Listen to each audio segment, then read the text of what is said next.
नमस्कार साथियों, हम पढ़ रहे हैं कक्षा 10 गणित का तीसरा अध्याय दो चर वाले रैखिक समीकरण युग्म, जिसमें हम प्रश्नावली 3.2 पढ़ रहे हैं, जिसमें हमने प्रश्न 1 और प्रश्न 2 को पहले ही हल कर लिया। आज हम प्रश्न 3 और उसके आगे के प्रश्नों को हल करेंगे। देखिए प्रश्न 3 क्या कहता है कि निम्न समस्याओं में रैखिक समीकरण युग्म बनाइए और उनके हल प्रतिस्थापन विधि द्वारा ज्ञात कीजिए। देखिए पहला प्रश्न क्या है, दो संख्याओं का अंतर 26 है और एक संख्या दूसरी की 3 गुनी है, उन्हें ज्ञात कीजिए। देखिए पहले हम क्या करेंगे, माना पहली संख्या क्या क्या है, x है, और दूसरी संख्या y है। देखिए प्रश्नानुसार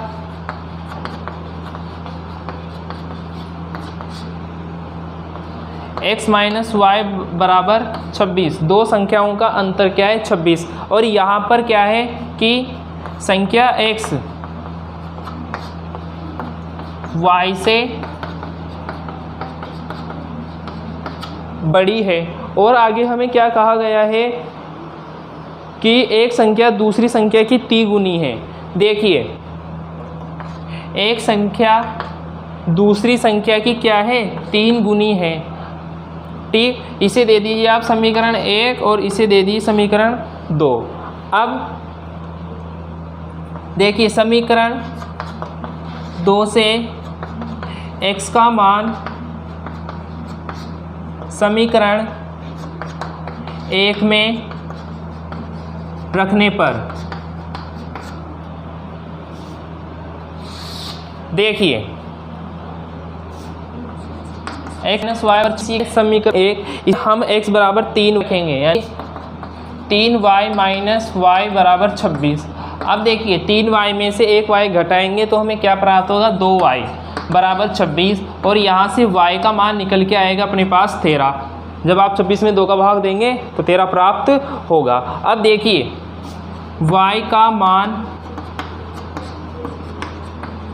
समीकरण 2 में रखने पर देखिए समीकरण 2 क्या है, x बराबर 3y,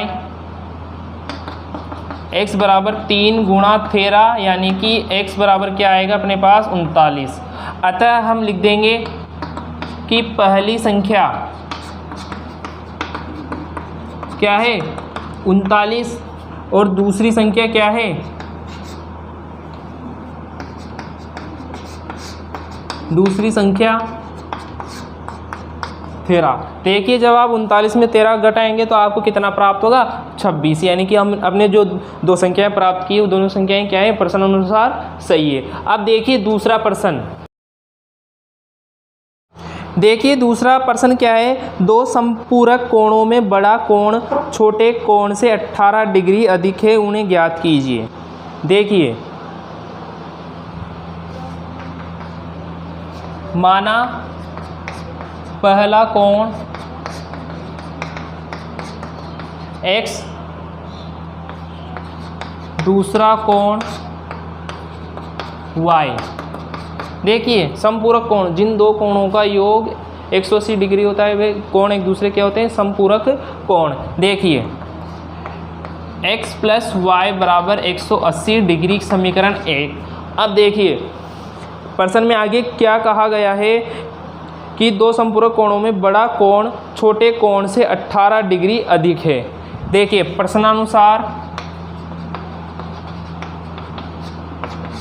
बड़ा कोण छोटे कोण से क्या है, 18 डिग्री अधिक है।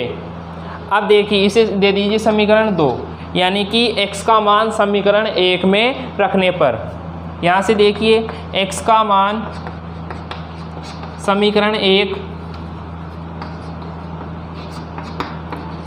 1 में रखने पर, देखिए समीकरण 1 क्या है अपने पास, x प्लस वाई बराबर 180 डिग्री। देखिए x क्या है, y plus 18 degree plus y बराबर 180 डिग्री। यहाँ से देखिए 2y प्लस 18 डिग्री बराबर 180 डिग्री। 2y बराबर 180 डिग्री माइनस 18 डिग्री। देखिए जब आप 180 में से 18 घटाएंगे आप कितना प्राप्त होगा, देखिए 10 में से 8 जाएगा कितना बचेगा 2, और 7 में से 1 जाएगा कितना बचेगा 6, और ये 1 ऐसे के इससे। देखिए 2y यानी कि y निकल के आएगा मेरे पास 162/2, यानी कि y निकल के आएगा 2 अट्टे 16 और 2 एकम 2, यानी कि y का मान कितना निकल के आता है अपने पास 81 डिग्री। अब देखिए y का मान समीकरण 1 में रखने पर देखिए x प्लस वाई बराबर 180 डिग्री, x प्लस 81 बराबर 180 डिग्री, यानी कि x बराबर 180 माइनस 81, यानी कि x बराबर, देखिए जब 10 में से 1 जाएगा कितना बचेगा 9, और 17 में से 8 जाएगा कितना बचेगा 9, यानी कि अपने पास x का क्या मान आता है 99 डिग्री। यानी कि वो दो संपर्क कोण कौन से हैं, एक है 99 डिग्री और एक है 81 डिग्री। जब आप इन दोनों को जोड़ेंगे तो आपको कितना प्राप्त होगा 180 डिग्री, और बड़ा कोण छोटे कोण से क्या है 18 डिग्री अधिक। जब आप 81 में 18 जोड़ेंगे तो आपको 99 प्राप्त हो जाएगा। अब बढ़ते हैं अपन अगले प्रश्न की ओर। देखिए तीसरा प्रश्न, एक क्रिकेट टीम के कोच ने 7 बल्ले तथा 6 गेंदें 3800 में खरीदी, 3800 रुपये में खरीदी। बाद में उसने 3 बल्ले तथा 5 गेंदें 1750 रुपये में खरीदी। प्रत्येक बल्ले और प्रत्येक गेंद का मूल्य ज्ञात कीजिए। देखिए सबसे पहले हम क्या मानेंगे, माना किसका मानेंगे, सबसे पहले बल्ले, यानी कि माना कि एक बल्ले का मूल्य x तथा एक गेंद का मूल्य क्या है y, और प्रश्नानुसार लिखेंगे। देखिए उसने कितने 7 बल्ले खरीदे, यानी कि 7 को किससे गुणा कर देंगे, एक बल्ले के मूल्य से। इससे हमें 7 बल्लों का मूल्य ज्ञात हो जाएगा। और कितनी गेंदें खरीदी उसने, 6 गेंदें खरीदी, यानी कि 6 को y से गुणा करेंगे जिससे हमें 6 गेंदों का मूल्य प्राप्त हो जाएगा। और इन दोनों जो बल्ले और गेंदें इनके मूल्य योग दिया हुआ हमें 3800। ठीक, इसे समीकरण 1 दीजिए। देखिए तथा बाद में उसने 3 बल्ले तथा 5 गेंदें खरीदी, 3 बल्ले तथा 5 गेंदें खरीदी, और इन दोनों का मूल्य क्या दिया हुआ है हमें 1750 रुपये हमें दिया हुआ है। अब देखिए यहाँ से आप कैसे हम इसे हल करेंगे। देखिए समीकरण 1 से देखिए 7x प्लस 6y बराबर 3800 रुपये। देखिए 7x बराबर 3800 माइनस 6y, यहाँ से x बराबर निकल के आएगा 3800 माइनस 6y बटा 7। अब x का मान देखिए, अब x का मान समीकरण 2 में रखने पर, x का मान समीकरण 2 में रखने पर, देखिए समीकरण 2 क्या है, 3x प्लस 5y बराबर 1750। देखिए 3 गुणा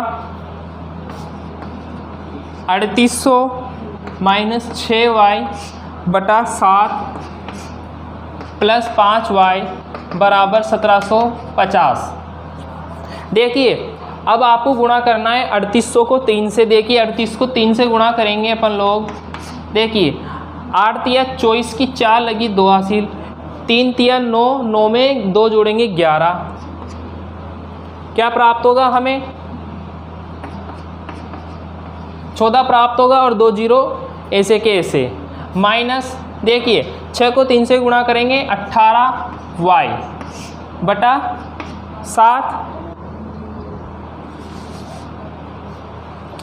देखिए प्लस y बराबर 1750।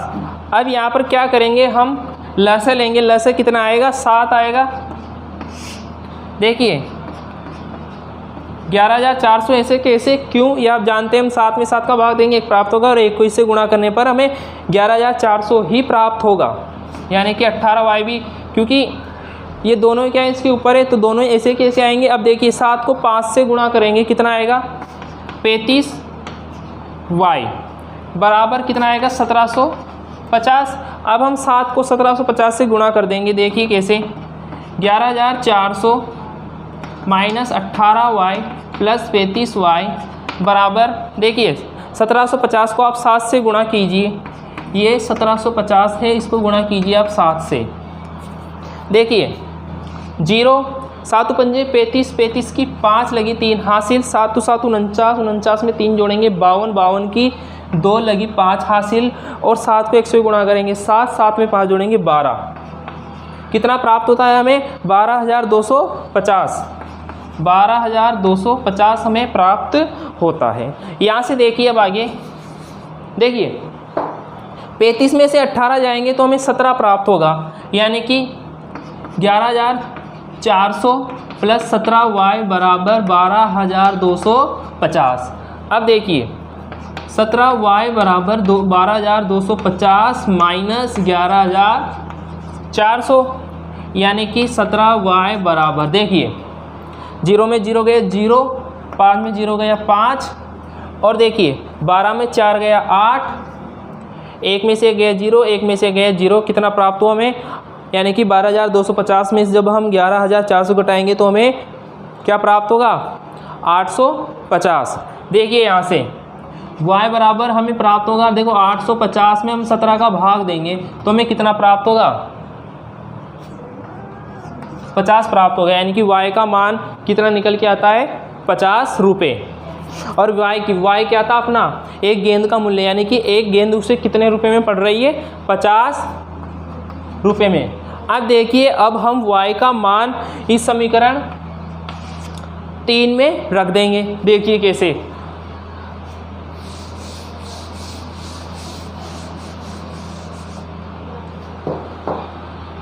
देखिए y का मान समीकरण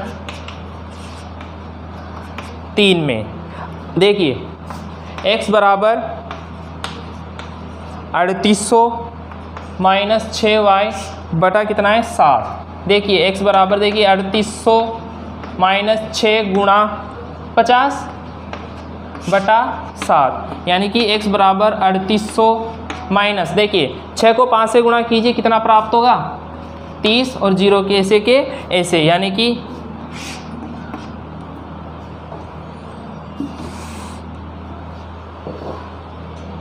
x बराबर हमें प्राप्त होगा 3500 बटा 7, यानी कि x बराबर प्राप्त होगा हमें कितना, 500, और 500 क्या है, रुपयों में है, तो हमें x का मान कितना प्राप्त होता है, 500 रुपये। यानी कि एक बल्ले का मूल्य कितना है, 500 रुपये, और एक गेंद का मूल्य कितना है, 50 रुपये। तो हम इसे मिटा के ये सब लिख देंगे।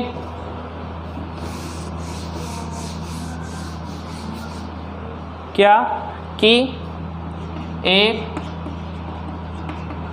बल्ले का मूल्य कितना है, 500 रुपये, तथा एक गेंद का मूल्य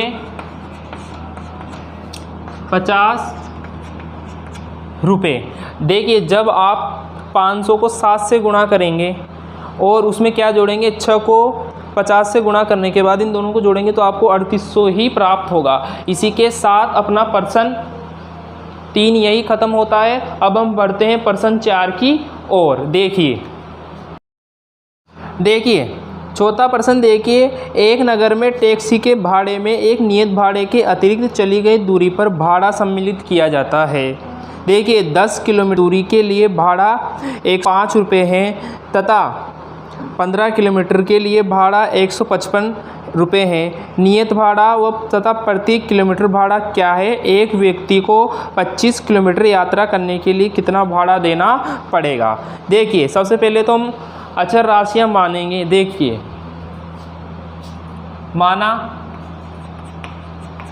माना कि नियत भाड़ा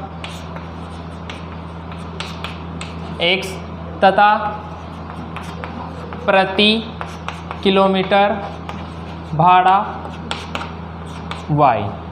देखिए, सबसे पहले क्या कहा गया है? 10 किलोमीटर दूरी के लिए भाड़ा।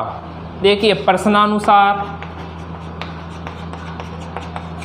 देखिए, नियत भाड़े का मतलब समझ लीजिए आप कि जैसे आप टैक्सी में बैठे तो आपको वो नियत भाड़ा देना ही पड़ेगा, भले आप 1 किलोमीटर चले, 2 किलोमीटर चले, उनके पैसे तो आपको अलग से देने पड़ेंगे, लेकिन आपको उस टैक्सी का नियत भाड़ा देना ही होगा। जैसे वो नियत भाड़ा कुछ भी हो सकता है, आप टैक्सी में बैठे तो आपको 10 रुपये देने ही होंगे, भले आप आधा किलोमीटर ही क्यों ना चलें। देखिए, नियत भाड़ा x प्लस कितना किलोमीटर? 10 किलोमीटर चलता है। इसको किससे गुणा करेंगे? प्रति किलोमीटर से, जिससे हमें पैसे प्राप्त हो जाएंगे। यानी कि कहने का मतलब, अगर 1 किलोमीटर के लिए वो 5 रुपये लेता है तो 10 किलोमीटर के लिए कितने रुपए लेगा? 50 रुपये। देखिए, इसका योग हमें कितना दे रखा है? नियत भाड़े का और प्रति किलोमीटर का 105 रुपये। इसे दे दीजिए आप समीकरण 1। और अगले भाग में हमें कहा गया है 15 किलोमीटर के लिए भाड़ा 155 रुपये है। देखिए, नियत भाड़ा प्लस 15 किलोमीटर को किससे गुणा करेंगे? प्रति किलोमीटर भाड़े से, बराबर ये कितना दे रखा है हमें? 155 रुपये।